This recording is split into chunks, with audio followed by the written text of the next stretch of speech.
Hi, my name's Kate Fitzpatrick. I'm one of the programmers here at MIF. We're so glad to have Mogul Mowgli as part of that program this year, and we're thrilled to have co-screenwriter and star of the film Riz Ahmed with us tonight for a Q&A. Hi Riz, how are you going? Good, thanks. I'm interested, you co-wrote the screenplay with Bassam Tariq, and I'm just wondering how it came to be that you ended up collaborating with him. Well, I met Bassam when I was in New York filming The Night Of a few years ago. And we instantly hit it off just because I think we had similar experiences as people coming from a certain background, culturally, but also class-wise, and then finding ourselves in the film industry. And I guess both shared a desire to kind of articulate our very own specific experience in film, and to try and find a kind of new way of doing it. I think often you see kind of stories about immigrant families, and they fit often in two boxes. One is either kind of the bucket of kind of verite, which can kind of often, either in the UK be shackled to a kind of social realist tradition, or, sometimes in the wrong hands, it almost takes on a kind of anthropological lens where you see the honor killing and terrorism stories. Or the other bucket they often fall into is kind of out and out comedy. You have, East is East and Bend It Like Beckham. And I really enjoy those. But I guess something that we're really interested in doing is to try and find a film language that was kind of our own, so that we're not just kind of using Western film grammar to articulate our own experience, but we're kind of almost trying to create a mongrel storytelling grammar that takes in, references and structures and tonal shifts that you might find in Eastern storytelling, with the use of dreams and circularity and other things like that. So we've been geeking out about like what this means and how we might find our own language to tell our own stories for a while. And we thought maybe a good place to start is with our own stories.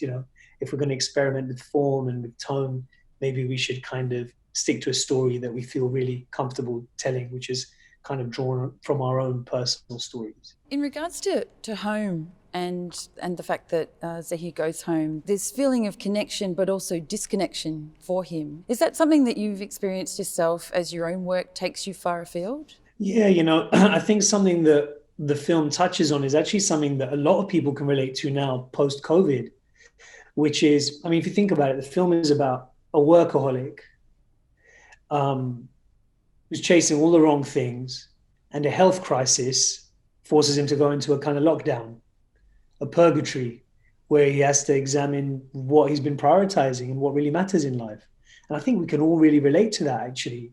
Even though we made this film way before Corona took hold, I think it in many ways, the character of Zahir is a cipher for what we're all going through as a society, and certainly something that I've kind of experienced in regards to having those moments in life that really force you to take stock and think about what matters, what you're chasing, and why you're chasing these things. Are you chasing something, or are you running away from something? Are you running away from yourself? Are you running away from your trauma? Are you running away from those difficult conversations with yourself or your family about your self-worth? And so I guess that feeling of, where do I belong? Where am I valued? What is the point of it all? That feels a very kind of post-COVID inner monologue, I think, for a lot of people. So I hope it kind of connects with people. It's interesting that the illness that Zahir experiences only presents itself when he does go home. Do you think there's some kind of correlation between those two things in terms of sort of feeding into what you're saying about taking stock about what's important? Yeah. So I guess I don't want to kind of like tease out too many explanations around kind of the kind of the metaphysics of the film and the kind of magical realism and exactly what the Qawwali singer represents and exactly what the trauma is and how it ties in with partition and how I kind of want to we want to kind of set the table and let people take their own buffet of meaning from it. We have our own view, but I think I'd love to kind of hear what other people's views are in terms of how it makes sense for them. But in terms of going home, I guess, home is the source of your power and the source of your pain, I guess, in this film. And those two things are deeply entwined. And often, our scars kind of make their own little map for us in terms of a way forwards, but also a way home. And I guess for Zahir, going home also means going backwards perhaps even through time to the origin of this kind of ancestral trauma around partition. But I do think it's interesting, this idea that, home is a thing that drives us and fuels us, but it's also the thing we're always trying to escape. So I guess we wanted to kind of explore that idea in the film. There's that really great rap scene where Zahir kind of explicitly references home and kind of what home is outside of where you're born or where your roots are from, but also where you feel at home, what makes you feel comfortable. And that's not always where you're from, I suppose. It's a very common question for people who maybe people of color in, white majority countries, for example. People may be asked, where are you from? And it's always tricky, that question, because I'm not sure if people want me to say London or if they want me to say Pakistan. I'm not from Pakistan. I am from London, but do they mean your ethnic origin? And I guess unpacking the answer to where you're from actually leads to this kind of big question mark, really. In the film, there's this, Zahir has this autoimmune condition, and autoimmunity is about your body not recognizing itself and therefore attacking itself. So it really is the concept of identity crisis and the concept of kind of self-hate, internalized self-hate, playing itself out on a molecular level. And that identity crisis, that kind of self-hate, those things do kind of grow out of the question mark, of where you're from. And so I guess, in the film, Zahir says, my tribe is a quest to a land that was lost to us. And that land's name is dignity. And so I guess a character like Zahir has defined himself through seeking. He's defined himself through this perpetual motion of seeking dignity, respect. But he's been seeking dignity and respect through external validation. And that can only get you so far. Where he needs to get to is he needs to get to this land of dignity, that is derived from self-love and self-acceptance rather than seeking external validation. So I guess the film's answer to where you're from is in here. I guess kind of associated with that is the idea of identity in relation to your name. And there's that great discussion in the family home about traditional names versus modern names that you take on or that are kind of imposed on you. How much of your identity do you think is linked to your name? Like how much of your name is part of who you are? Yeah, it's interesting, isn't it? It's something that I've kind of thought about a lot. So a lot of people call me Riz, but no one in my family calls me Riz. And none of my really old friends call me Riz. So growing up in my family and my community, my brother named me Golu. And everyone calls me Golu. And Golu means roundo. Like I had a round little head as a baby. And that just became my nickname up until all the way through adulthood. My nephews and nieces still call me Golu uncle. That's my name. Within one whole sector, like a huge part of my life, I'm just Golu, Then you've got, I would say kind of post-university and in the film industry, I've become Riz, you know, and I always wonder like when I became Riz and how it must have been on some level a kind of a self-censorship or an editing of my full name, which is Rizwan. And it was self-censorship or an editing of my name for the ease of other people's pronunciation. And I sometimes think like, wow, like did I kind of like leave part of myself at the door and enter the world and into the public life as this kind of edited version of who I am? But then I also think, well, but hang on a minute, like, you know, Britain is full of Toms and Daves and Dicks and, you know, Jims instead of James, instead of Thomas.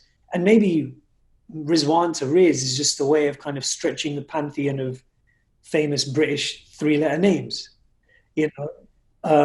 So perhaps actually I'm not truncating part of myself. Perhaps I'm stretching British culture and the kind of lineup of classic British names. Riz, Jim, Tom, you know. I do think it is fascinating. As I grow older, I do kind of start to kind of countenance this Rizwan character and who is he? And can I grow into that name and the fullness of who I am? I do think it's interesting, you know, how we wear our identity and how we define ourselves, and names do have something to do with that, I think. There's a real kind of, not a struggle, I suppose, but tension between the traditional and the modern in the film, like even to the point of, you know, the medical treatment for Zahir's condition. Is there a fine line, like in terms of learning from tradition, but also incorporating modern, and how those two things blend together, how you are informed by generations before you, but how you can also inform those generations? Can you speak a bit more about that? Yeah, I mean, big question. I guess it's, you know, the film is really it's about many things. It's about art. It's about how we pursue love externally rather than foster self-love. It's about inherited trauma.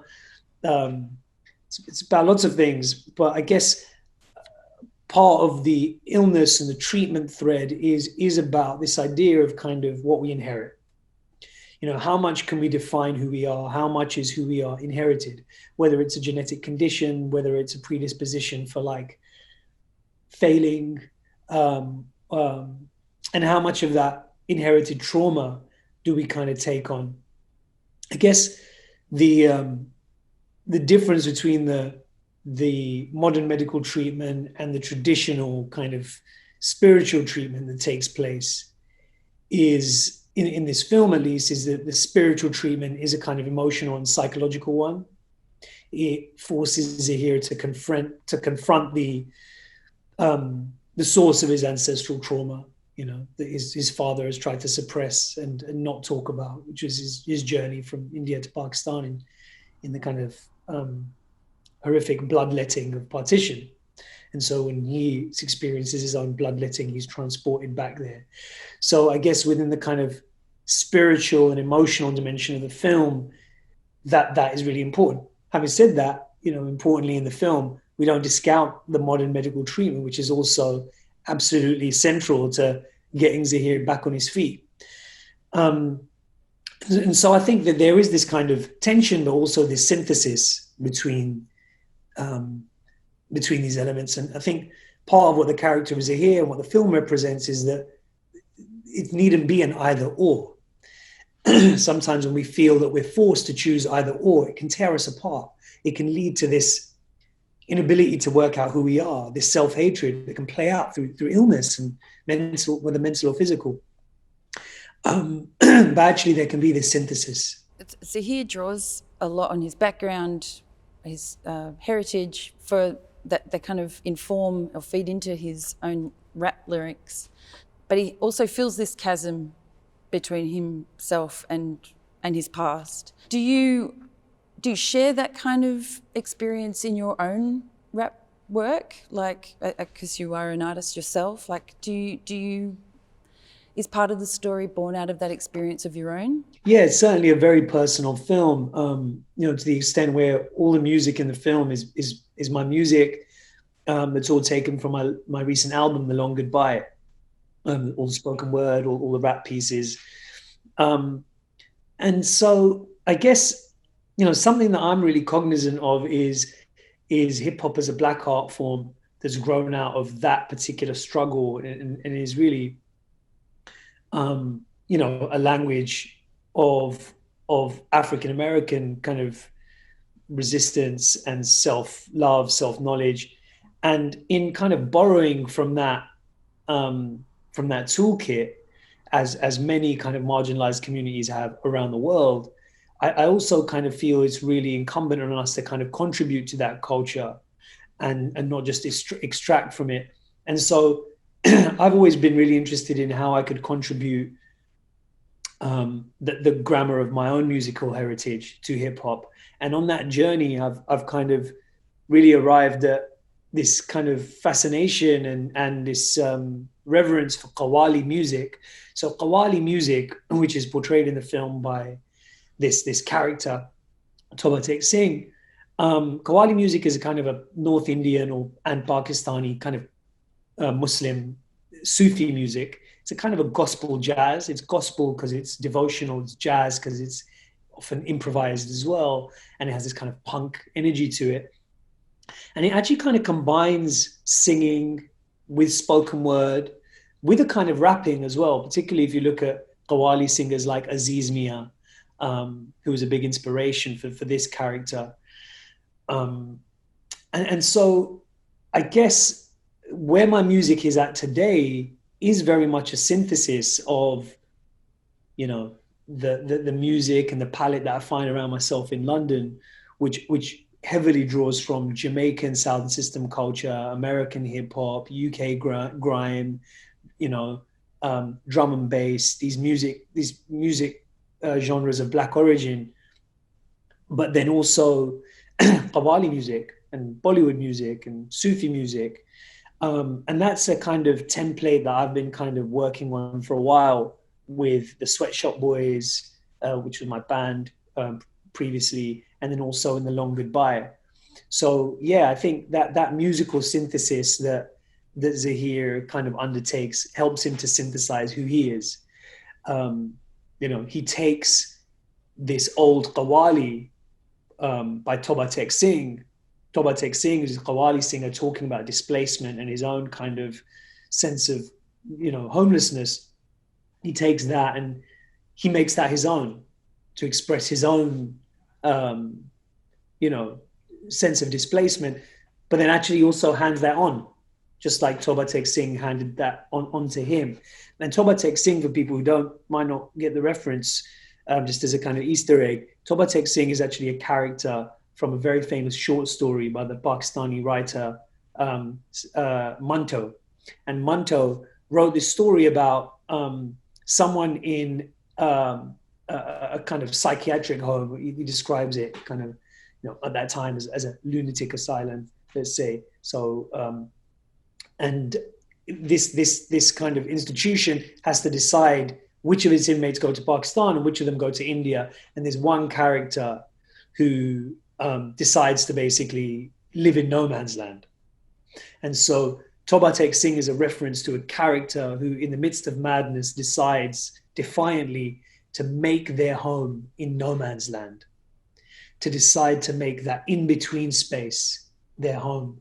And that's kind of the path, I guess, that Zahir goes on in his life, but also actually in the hospital, in that no man's land. You started out as a music artist in the 2000s, and obviously you're an actor as well. Do you see those two things complementing one another? I mean, I feel like this film is kind of like the ultimate complement between your two chosen art forms. It's interesting because just as I think Zahir is trying to bring all of himself to the table and synthesize all of himself into one coherent whole, I think that's partly the reason why this story appealed to me and why we wrote it, is because that's the journey I think I've been on as well. I think many of us kind of go through life having to leave part of ourselves at the door when we enter a room. I might leave the Golu at the door when I enter as Riz, or leave the Rizwan at the door when I enter as Golu. We all have these different selves, and it's kind of a foundation stone of modern kind of, I guess, psychotherapy, right? We have your adult self, your child self, your adolescent self, but you also have different selves from a cultural point of view. with different personalities, different hats that we wear. And I guess where I'm at right now in my career as Rizwan is trying to bring it all together. I think, you know, over the last 15 years that I've been working, I think I was initially really interested in shape shifting as much as possible and playing, a real diverse range of characters, perhaps proving to myself and to others that I could do that. But I think where I'm at right now is kind of, rather than crafting and wearing very different masks, is kind of unmasking, is kind of creating from a very personal place. Because I guess where I'm at right now, where we're all at as a society, is I feel like the role of art right now is to try and stretch culture. We're at this really kind of critical moment as a species, and if we can stretch our hearts and minds, we can stretch our idea of who's us and who's them until there is no us and then there's just us. How do you stretch culture? And I think that, yes, it does stretch culture for someone like me to pop up in a role like this and a role like that and a role like this. But I think actually, perhaps, if you come from an experience that isn't portrayed very often on screen or in culture, the way you can stretch culture is by telling that story, telling your own story. And perhaps it's something that a lot of people are thinking about right now. Actually, we live in the age of the personal story. So yeah, I guess that's part of what led me to this film. It's an incredibly powerful ending where he and his father join in together to rap along with that particular mantra. It's really a powerful ending to the film. It's funny you say that, because we didn't have an ending to the film on that day. And the ending that we thought we'd shoot, which was going to be on the train, on the journey to Partition, the dead bodies, we lost all the extras. We had to wrap them out. We had to start striking that set. It was the last hour of shooting. And the only set that was still up was this toilet. We just had myself and the two actors and the parents. And we said, just roll the camera. Let's just see what happens. And so it was a complete blag, that ending. But in a way, the ending chose us. It just felt absolutely right as soon as it happened. And it was like, of course, that's how the film should end. So it's one of those kind of bizarre moments on set. That's fascinating, because it seems like the perfect ending for me, particularly also that, you see Zahir really lose a lot of his dignity throughout, like trying to get well again. And that also kind of feels like him regaining that at the same time, which that's fascinating to learn that, actually. It often happens, doesn't it, on set? These kind of things find you. Yeah, it's weird. I'm quite interested in the RPG character. Zahir really balks at him. He represents everything that Zahir really doesn't like. But he's kind of like representative of like the next generation. How important do you think it is to have that representation, regardless of how positive or negative you see that being? Is it enough just to be represented? Yeah, I mean, well, I'll just talk a little bit about the RPG character and then come to your bigger question, if that's okay. So the RPG character is played by Nabhan Rizwan. So he's a really exciting new British Pakistani actor who kind of set our screens alight with this portrayal in a lead role of a drama called Informer. And Informer was kind of similar in a way to a show that I did like 10, 12 years ago called Brits. And this kid literally got my name in his name. His name's Nabhan Rizwan. I remember feeling this thing of like, oh shit, I'm like not the new, wow. And I thought, wow, that's a really interesting feeling. I was absolutely overjoyed to see him kind of, and then, we have a close relationship, and he's also a rapper, super talented. And I just thought this is a really fascinating idea, this kind of slight stab that sometimes, we feel of like, maybe I'm going to be replaced. And oh, maybe there's only room for one brown person. There's only room for one black woman. There's only room for one woman on this board of directors. And so many of us are kind of brainwashed with this thinking of tokenism, when actually we live in a state of abundance. You know, that's the reality. And so I thought it'd be kind of really interesting, you know, although, you know, hopefully people who know me will testify that I kind of lean much more into the like, oh, great, there's like more people we can like, you know, all help each other. And actually, you know, you've got Anjana Vasan, who's in there, who's an amazing singer-songwriter and an actress who plays my manager. And you've got Hossein Munawar, who's an incredible spoken word artist as well, who plays my cousin, who's taunting me about my name. So you've got this really great, like, kind of multi-talented, new, young generation of brown talent that we really wanted to showcase. But I thought it'd be really interesting for Zahir to lean into that kind of contrary instinct of self-preservation, of that scarcity mentality, which I think is something that feeds into the self-hate, really. You know, if Zahir is suffering on some level from this internalized self-hate, then he does reject, you know, the Tobatek Singh character. And he also, in his past, and he rejects the RPG character of the future, because what he's failing to realize is we're all a link in a chain. You know, it goes Tobatek Singh, it goes Zahir, it goes RPG, you know, the gene gets kind of passed on. We're all part of this unbroken chain. We're not individuals. And it's that individualistic thinking that gets us to a place of there can only be one. But it's something that, you know, you hear, I think you guys call it in Australia, the tall poppy syndrome, or like, you know, it's like a very common thing, right? Like wanting to cut others down to protect your own position. But I think with marginalized communities, you're often really taught that, you know, you got to safeguard your place because there's only room for one of you. Thank you so much for taking the time to talk to us. It was really interesting to hear your take on the film. Thank you, all of you, for watching the film. Please, you know, tell your friends about it. And it's a very personal piece that we hope you enjoyed.